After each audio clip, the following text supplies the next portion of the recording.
하나님 말씀 봉독해 올리겠습니다. 고린도전서 15장입니다.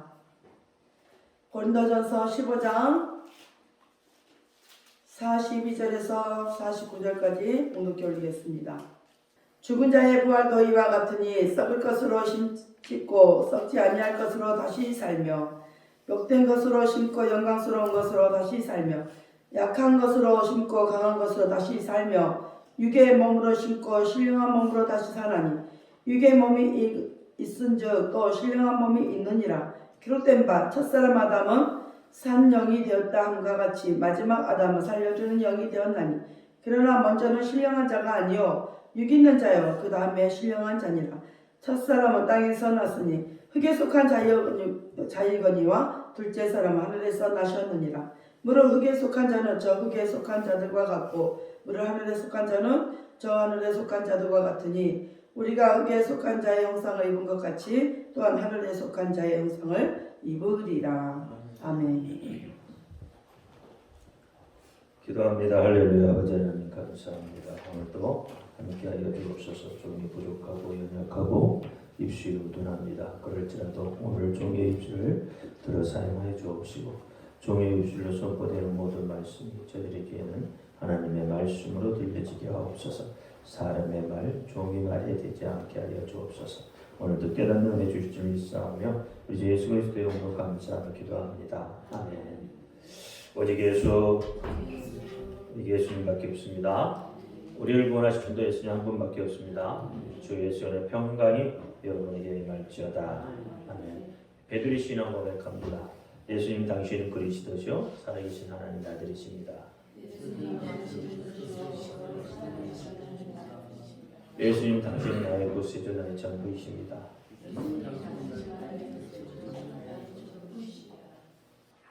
오늘 제목은 살려주시는 영입니다. 살려주시는 영. 인간은 꿈을 먹고 사는 그런 존재들입니다. 그러므로 꿈이 없는 민족이나 꿈이 없는 사람은 내일을 기약할 수가 없는 존재가 되고 마는 겁니다. 왜 꿈을 잃어버렸을까요? 왜 소망을 잃어버렸을까요? 고린도후서 4장 4절의 말씀을 보니까 이 세상 신이 믿지 아니하는 자들의 마음을 혼미케 하여 그리스도의 영광의 복음의 광채가 비추지 못하게 함이니라고 이야기를 하고 있습니다. 이 세상 신이라고 했어요. 그럼 이 세상 신을 이 시대의 신이라고 해석하는 것이 더 정확한 해석이 되겠죠. 그러면 이 시대의 신 무엇일까요? 이 시대를 물질 만능주의 시대라고 합니다. 왜 물질 만능주의 시대라고 합니까? 물질만 있으면 무엇이든지 가능하다고 생각하기 때문이죠. 지금 이 시대를 장악하고 있는 신은 만문입니다. 재물의 신이죠. 만문만이 유일하게 하나님과 동등한 위치에 사람들이 올려놓고 있습니다. 만몬이 이 시대를 지금 지배하고 있습니다. 돈으로 쾌락도 사고 돈으로 사랑도 사고 파는 그야말로 돈으로 안 되는 것이 없는 그런 시대입니다. 만몬이 돈으로 시대를 발전시켜 놓았어요. 그래서 AI, 인공지능을 개발시켜 사람들의 삶의 풍요와 여유로움을 가져다 주었습니다. 사람들이 여기에 더욱 열광해서 숭배하기까지 합니다. 그런데 삶이 풍요롭고 여유로워졌다면 행복해야 하고 꿈과 소망으로 가득 차야 합니다. 그런데 현실은 그렇지 않잖아요. 모두의 입으로 하는 말이 못 살겠다 아우성이고 갈아엎어야 된다고 불만투성들입니다. 이것은 모순투성이잖아요. 그렇습니다. 세상은 모순투성입니다. 돈으로 다 되는 것이 아닙니다. 돈으로 우리의 행복을 살 수가 없습니다. 그럼에도 돈으로 무엇이든지 가능하다고 굳게 믿고 있어요. 이미 혼의 세계가 마귀에게 붙들려 있기 때문에 그렇습니다. 그래서 헤어나올 수 없는 지경에까지 이르게 된 거예요. 이제는 가상현실을 만들어 놓고 사람들의 꿈도 소망도 그 속에서 사고 팔게 되어져 있습니다. 여러분 지금 챗봇이라는 인공지능 이 사이트 아시죠? 이 챗봇에 들어가면 모든 정보를 공유할 수 있어요. 여러분이 알고 싶은 거 알 수 있습니다. 챗봇에 하나님이라는 단어를 집어넣게 되면 이론적으로 논리적으로 잘 표현해놓고 그럴싸한 답변을 내놓습니다. 물론 아직까지는 그릇된 정보도 있고 잘못 이해하는 부분도 있죠. 그러나 더 발달되고 발전할 겁니다. 심지어는 개인의 아바타를 만들어서 실제처럼 활용하는 시대가 지금 열려져 있습니다. 그래서 시대를 앞서간다는 목사님들 가운데는 이 인공지능을 활용해서 자신의 아바타를 가상현실 세계에 만들어 놓고 그 아바타가 설교를 하도록 프로그램하고 있습니다. 그리고 그것을 배우며 보급하고 있어요. 그러니까 복음도 이미 상업화가 되어 가고 있다 이 말입니다. 이렇게 함으로 과연 어떤 효과를 기대하는지는 저는 잘 모르겠어요. 이런 아바타의 설교가 과연 성도들의 영혼을 치유하고 회복시킬 수 있겠느냐는 거죠. 로봇이 설교하고 로봇이 안수하는 것과 무엇이 다르겠느냐는 거죠. 영혼 없는 설교, 이론과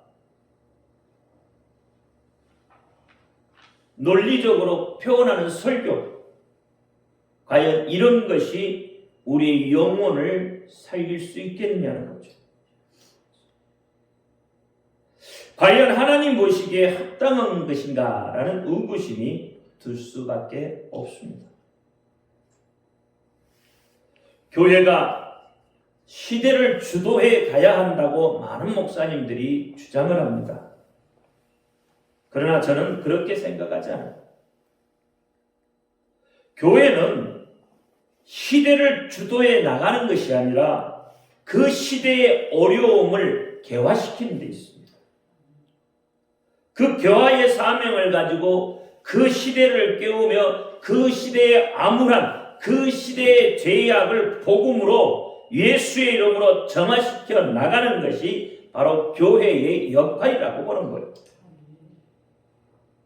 누구든지 꿈을 꿀 수 있는 시대, 소망을 갖고 살 수 있도록 하는 것, 이것이 교회가 해야 하는 거예요. 여러분 성경을 보면 알 수 있잖아요. 그 시대를 주도해 나가는 것이 아니에요. 아무런 시대에 빛의 역할을 감당하고 있다는 겁니다.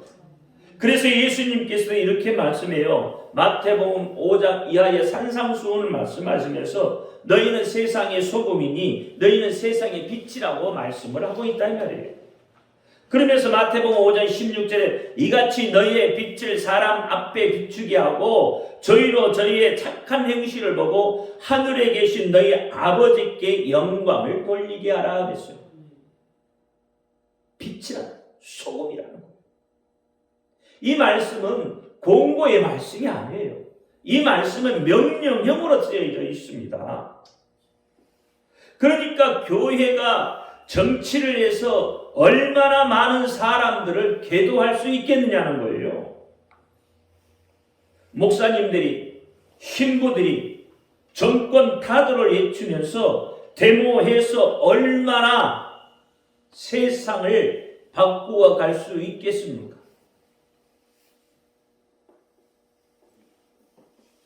어떤 세상을 꿈꾸고 있습니까?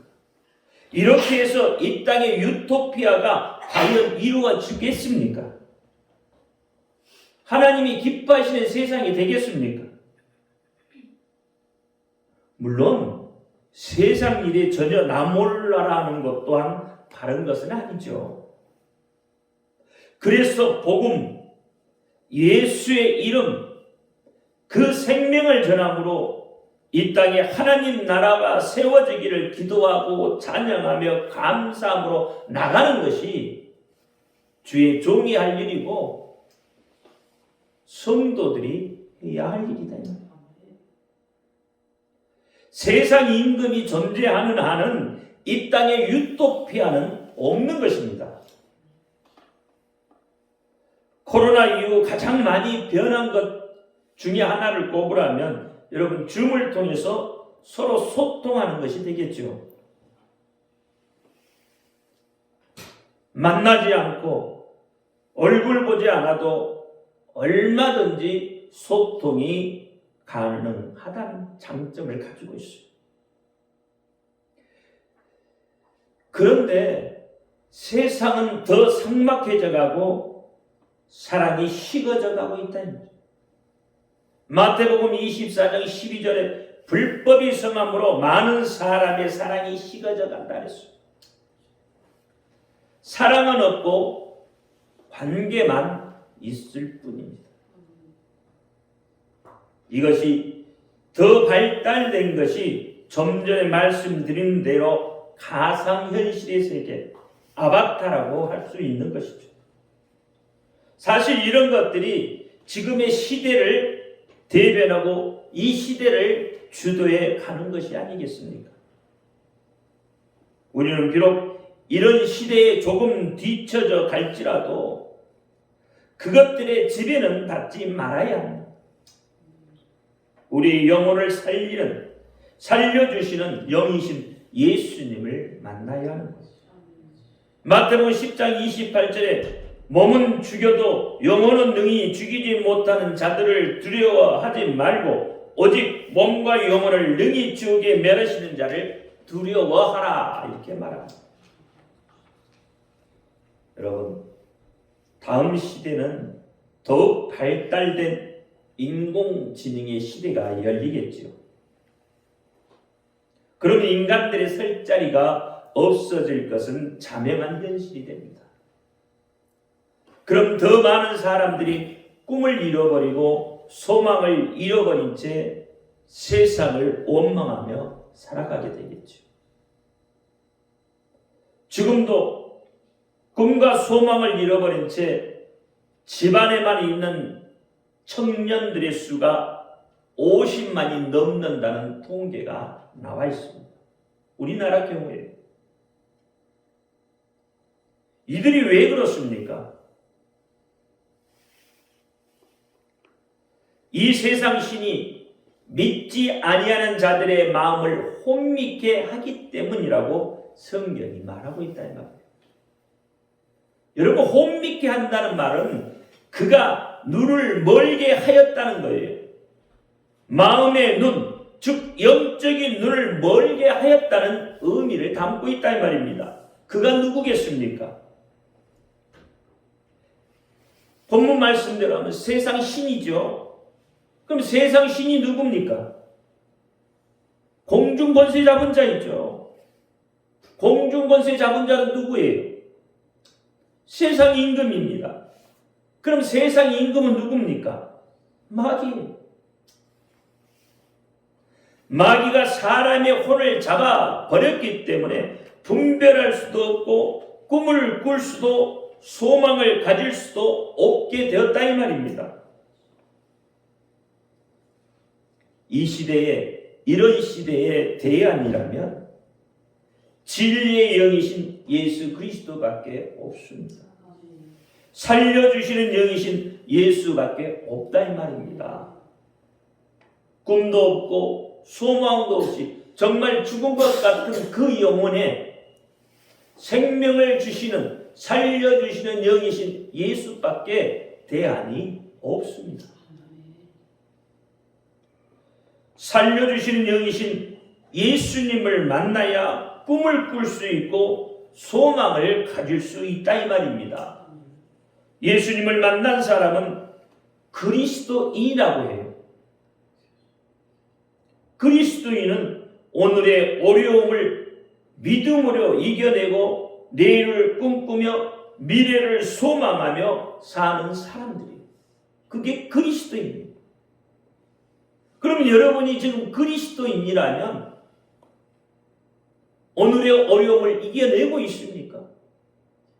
어떤 꿈을 꾸고 계십니까? 어떤 소망을 가지고 살아가고 있습니까? 예수는 믿기는 믿는데 꿈도 없고 소망도 없이 그렇게 산다면 그리스도인이 아니에요. 그리스도인이 아니에요. 마귀에게 붙들린, 혼이 붙들린, 혼미케 된 그런 자일 뿐이다 이 말이에요. 하나님은 꿈과 소망으로 오늘을 최선을 다해 살아가는 하나님의 사람, 예수의 사람, 성령의 사람을 도우시는 거예요. 여러분 고린도후서 4장 7절과 10절 말씀을 한번 같이 보도록 합니다. 같이 읽습니다. 시작. 우리가 이 보배를 질것에 가졌으니 이런 능력이 힘이 큰 것이 하나님께 있고 우리에게 있지 않으면 알게 하느니라. 우리가 사방으로 우겨섬을 당하여도 쌓이지 아니하며 답답한 일을 당하여도 낙심치 아니하며 핍박을 받아도 버림받지 아니하며 거꾸리팀을 당하여도 망하지 아니하고 우리가 항상 예수 죽인 것을 몸에 짊어짐은 예수의 생명도 우리 몸에 나타나게 하려 함이다 그랬어요. 여러분 세상에 살면서 고난 없이 어떻게 살아갑니까? 세상 사람들은 고난당하면 죽을 것부터 생각합니다. 포기부터 합니다. 그러나 오늘 우리는 방금 읽은 말씀처럼 어떤 환경이 닥쳐도 이겨낼 수 있단 말이에요. 우리를 도우시는 하나님이 계시니까, 우리를 도우시는 예수님이 계시니까, 우리를 이끌어가고 계시는 그 성령님이 계시니까 꿈을 꿀 수 있고 소망을 가질 수 있는 거예요. 예수의 생명을 가진 자는 이처럼 무너지지 않는 것입니다. 그런데 여러분, 사람만 꿈을 가지고 있는 게 아니에요. 하나님도 꿈을 가지고 계시다. 고린도전서 4장 11절에 보면 사람의 사장은 사람 속에 있는 영 외에는 누가 알리요? 이와 같이 하나님의 사장도 하나님의 영 외에는 아무도 알지 못한다. 이렇게 말합니다. 하나님의 사정을 다르게 표현하면 하나님의 간절한 꿈이라고 표현할 수도 있는 거예요. 그러니 하나님도 간절한 꿈을 가지고 계시다는 이 말이죠. 하나님의 간절한 꿈이 무엇일까요? 하나님의 형상이신 예수 그리스도를 이 세상에 보내시는 거예요. 예수 그리스도도 간절한 꿈을 가지고 이 세상에 오셨습니다. 그리고 교회를 이루시는 것이었죠.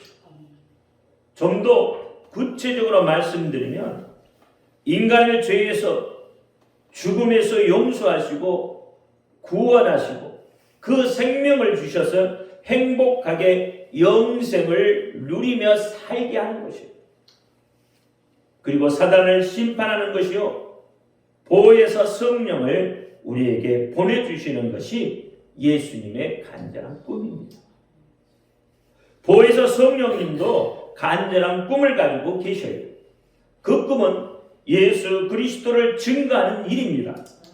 그리고 다시 오시는 예수님은 예수님을 우리가 사모하며 손꼽아 기다리게 하시는 것이다. 요한복음 14장 26절에 보혜사 곧 아버지께서 내 이름으로 보내실 성령 그가 너희에게 모든 것을 가르치고 내가 너희에게 말한 모든 것을 생각나게 하리라. 아멘.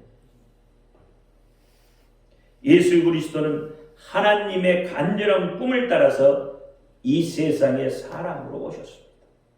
요한복음 1장 14절에 말씀이 육신이 되어 우리 가운데 거하심에 우리가 그 영광을 보니 아버지 독생자의 영광이요 은혜와 진리가 충만하더라.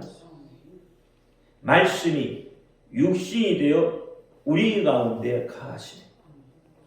예수님께서 육신을 입고 이 세상에 오셨다는 하나님이신 예수님이 육신의 몸을 입고 이 땅에 오셨다는 말입니다. 이것을 영어로는 인카레이션이라고 합니다. 성육신이다 이 말이에요. 즉 다시 말하면 피를 가지신 분이라는 거예요. 피가 있는 분이라는 거예요. 신은 피가 없잖아요. 근데 그 신이 육신의 몸을 입고 피를 흘릴 수 있는 피를 가진 존재로 이 땅에 오셨다 이 말이에요. 왜요? 왜 이렇게 피를 강조합니까? 레위기 17장 11절에 육체의 생명은 피에 있습니다. 내가 이 피를 너희에게 주어 단에 뿌려 너희의 생명을 위하여 속하게 하였나니 생명이 피에 있으므로 피가 죄를 속하느니라. 하나님께서 말씀하셨기 때문에 즉 피에 생명이 있기 때문이다 이 말이에요. 그래서 예수님은 피를 흘려야 하신단 말이에요. 예수님이 어떤 모습으로 오셔도 구세주가 될 길이 없습니다. 왜요? 피를 흘려야만 하기 때문에.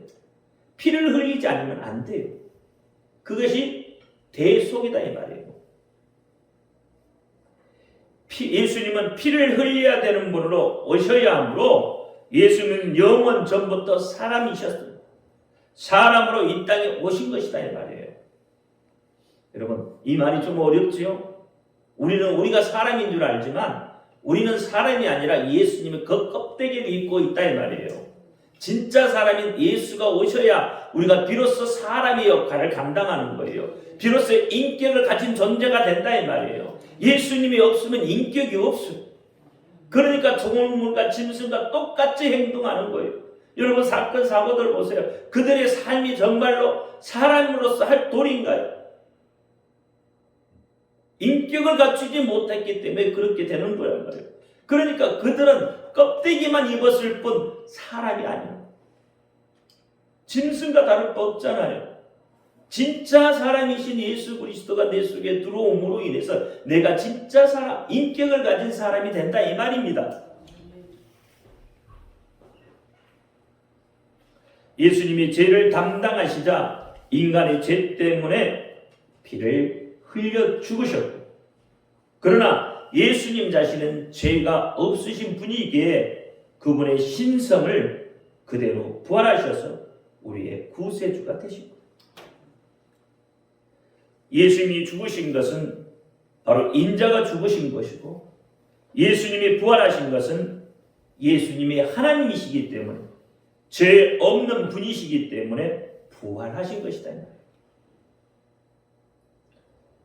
이 예수님의 간절한 꿈이 무엇인지 좀 더 자세히 살펴보고자. 첫째는 인간을 구원하시는 것이에요. 누가복음 19장 10절에 인자가 온 것은 잃어버린 자를 찾아 구원하려 함이니라. 마태복음 9장 13절에 너희는 가서 내가 궁유를 원하고 제사를 원치 아니하는도다 하신 뜻이 무엇인지 보라. 내가 의인을 부르러 온 것이 아니요 죄인을 부르러 왔느니라. 이렇게 말을 하고 있다 이 말입니다. 그러니까 죄인을 불러 구원하시는 것이 예수님의 간절한 꿈이 된다. 두 번째는 마귀를 없이 하는 것입니다. 요한일서 3장 8절에 죄를 짓는 자는 마귀에게 속하나니 마귀는 처음부터 범죄함이라. 하나님의 아들이 나타나신 것은 누구가요? 하나님의 아들이 나타나신 것. 다시 말하면 예수 그리스도가 이 땅에 오신 것은 마귀의 일을 멸하려 하십니다 그랬어요. 계시록 20장 10절에도 또 저희를 미혹하는 마귀가 불과 유황못에 던지오니 거기는 그 짐승과 거짓 선지자도 있어 세세토록 밤낮 괴로움을 받으리라 하고 있어요. 이게 성경에 분명하게 그렇게 말씀을 하고 있다 이 말입니다. 마귀를 멸하시려고 하는 꿈과 인간을 구원하시려고 하는 꿈이 이 두 가지 꿈을 히브리서 2장 14절과 15절에 말씀을 하고 있어요. 자녀들은 혈육에 함께 속하였으며 그도 또한 한 모양으로 혈육에 함께 속하심은 그도 또한 한 모양으로 혈육에 함께 속하심은 뭔 말이에요? 예수님이 육체를 입고 오셨다는 말이죠. 사망으로 말미암아 사망의 세력을 잡은 자 곧 마귀를 없이 하시며 마귀를 멸하신다는 거죠. 또 죽기를 무서워함으로 일생에 매어 종로로던 모든 자들을 놓아주려 하십니다. 그분이 왜 육체의 몸을 입고 오셨다고요? 마귀의 종으로 죽음을 무서워하는 자들을 구원하시고 그 위에서부터 놓아주시기 위해서 오셨다고 말한 거예요.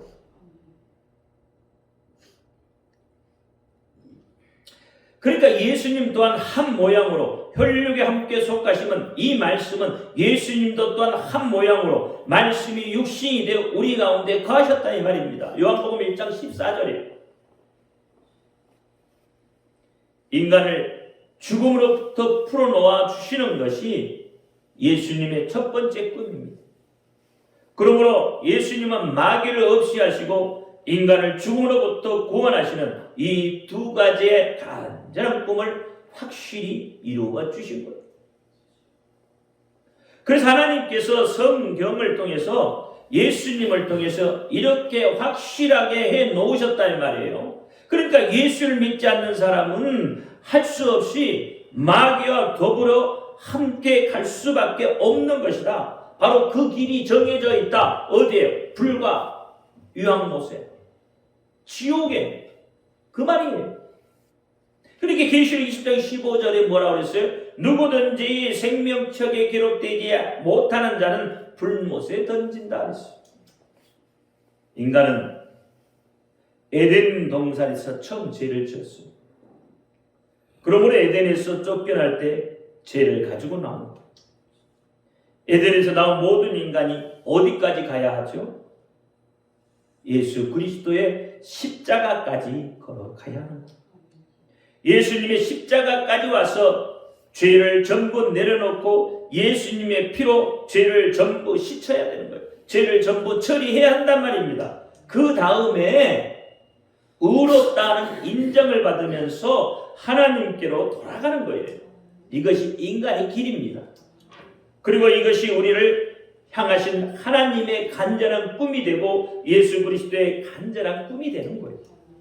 그래서 로마서 4장 23절과 23절, 24절에 저에게 의로 여기셨다 기록된 것은 아브라함만 아니요 의로 여기심을 받은 우리도 유함이니 곧 예수 우리 주를 죽은 자 가운데서 살리신 이를 믿는 자니라 그랬습니다. 세 번째는 보혜사 성령을 보내주시는 겁니다. 요한복음 14장 26절에 보혜사 곧 아버지께서 내 이름으로 보내실 성령. 예수님은 죽으려고 사람으로 오신 하나님이시죠. 예수님은 피를 흘리시려고 아주 작정하고 이 땅에 오신 하나님이시다 말이에요. 그래서 성경에서는 예수님을 인자, 사람의 아들이라고까지 이름을 붙였고 예수님 자신도 인자라고 하셨다 이 말이에요. 마태복음 9장 6절에 인자가 세상에서 죄를 사하는 권세가 있는 줄 너희로 알게 하려 합니다.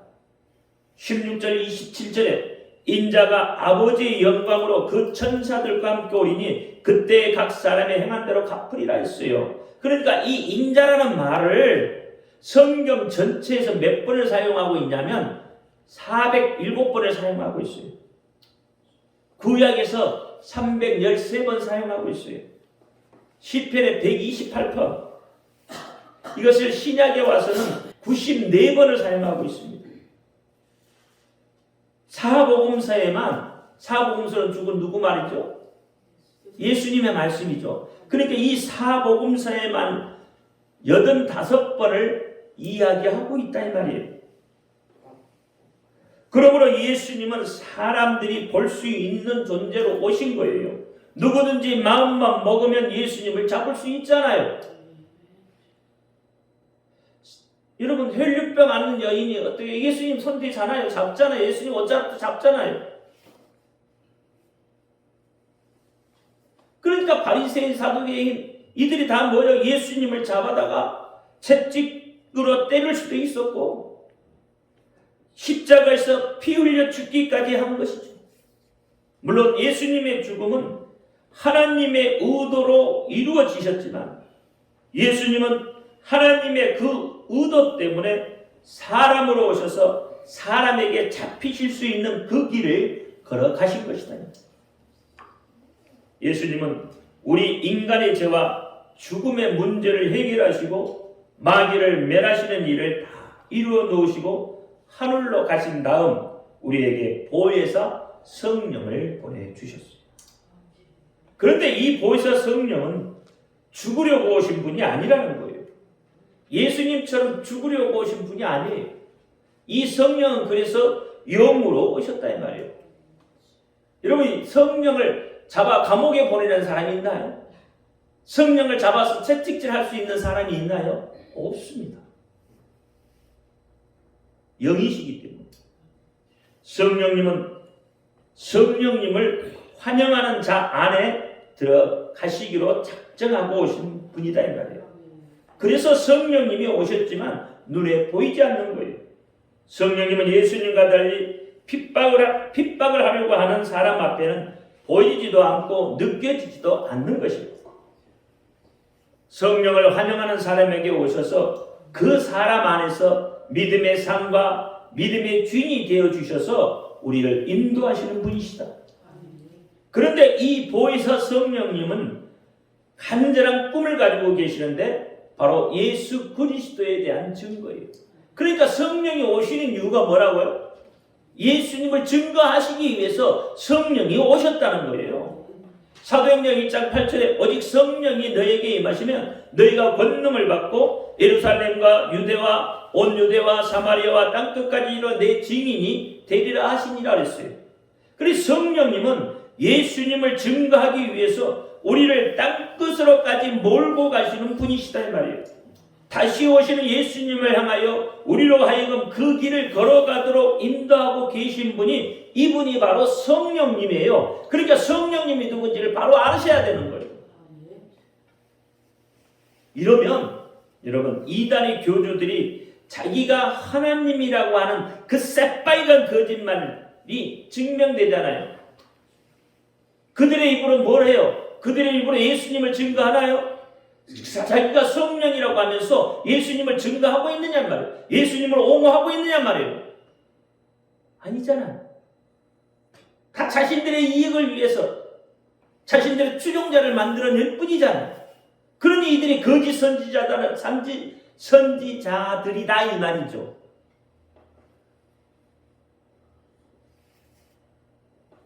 이쯤 되면 여러분 분별할 수 있어야 되는 거예요. 예수를 믿는 사람이라면 분별할 수 있는 거예요. 성경 말씀을 제대로 안다면 여러분 미혹 당하지 않을 수 있는 거예요. 아무리 그들이 하늘의 불을 끄집어내리는 능력을 행한다 해도 예수님 믿지 말라고 하잖아요. 내가 여기에 있다 저기에 있다 해도 믿지 말라고 하시잖아요. 근데 왜 미혹당하느냐? 성경을 모르기 때문에 그렇습니다. 자신의 이익만 바라보기 때문에 그래요. 아무것도 보이잖아요. 그래서 어떻게 해요? 미혹당하고. 아까 이야기했잖아요. 세상 임금, 세상 신이 미혹게 한다고 그랬잖아요. 하나님의 영광을 보지 못하도록 막아버린다고 했잖아요.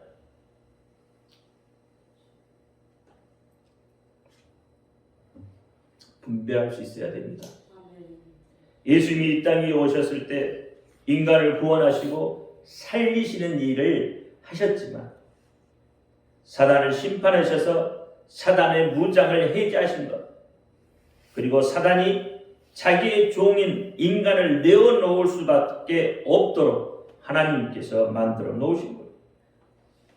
사단은 마지막에 불과 유황이 타는 못으로 가게 되어져 있습니다.